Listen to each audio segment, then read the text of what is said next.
इथे आपण आता कारल्याची भाजी बनवण्यासाठी बारीक कारले चिरून घेतलेले आहे। कारल्यांमध्ये 1 चमचा मीठ घालून कारल्यांना मिठामध्ये चांगलं चोळून घेत आहे। व्यवस्थित मिक्स करून घेत आहे। अगदी पाणी सुटेपर्यंत याला आपल्याला मिक्स करून घ्यायचं आहे। याला मिक्स करून झाल्यानंतर 4 ते 5 पाण्याने याला धुवून घ्यायचं आहे। स्वच्छ 4 ते 5 पाण्याने धुतल्यानंतर याचा एकदम कडूपणा पूर्णपणे निघूनच जाणार। आणि त्यानंतर आपण इथे वाटण बनवण्यासाठी शेंगदाणे, कोथिंबीर, मिरची, अद्रक, लसूण, जिरे आणि गूळही त्याच्यामध्ये मिक्स टाकलेला आहे। तर हे वाटणची पेस्ट करायची, आपल्याला वाटण बनवून घ्यायचं आहे। आणि त्यानंतर आपल्याला फोडणी घालण्यासाठी इथे लागतं तेवढं तेल घातलेलं आहे। कांदा आणि बारीक चिरलेली मिरची यात घातलेली आहे।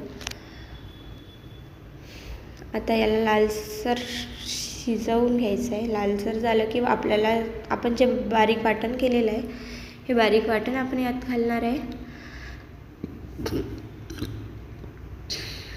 बारीक या वाटणाला आपण चांगलं परतवून घेऊया तेलामध्ये। त्यानंतर आपण याच्यामध्ये टाकणार आहे टोमॅटो। एक मी बारीक चिरलेला टोमॅटो इथे घेतलेला आहे। आपण इथे टोमॅटो घालून घेऊया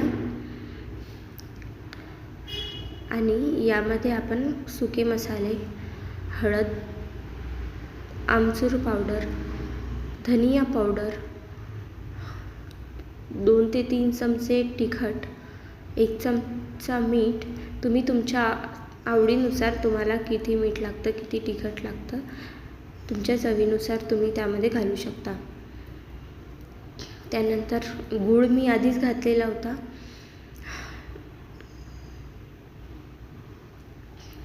आता हे मसाले आपण व्यवस्थित यामध्ये मिक्स करून घेऊया। आणि तुम्हाला गूळ नसेल टाकायचा तर यामध्ये आपण साखरही टाकू शकतो, कारण की कारले कडू असल्यामुळे याच्यामध्ये आपण टाकलं की कडूपणा कमी होतो भाजीचा आणि चवही छान लागते भाजीला। त्यामुळे साखर किंवा गूळ थोडासा अर्धा चमचा 1 चमचा टाका, छान लागेल। त्यानंतर आपण याला मिक्स करून घेऊया। मिक्स केल्यानंतर आता याला छान स्लो फ्लेमवर त्याला छान वाफ येऊ द्यायची आहे आणि अधूनमधून आपल्याला त्याला परतत राहायचं। 5 ते 10 मिनिटात आपली भाजी शिजून रेडी होणार। ही बघा छान त्याला तेल सुटलेलं आहे आणि एकदम भन्नाट भाजी होऊन तयार झालेली आहे, बघू शकता।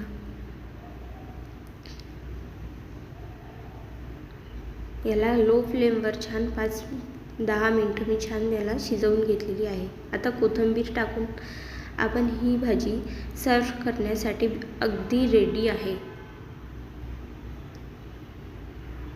व्हिडिओ आवडल्यास मला फॉलो करा, लाईक करा। धन्यवाद।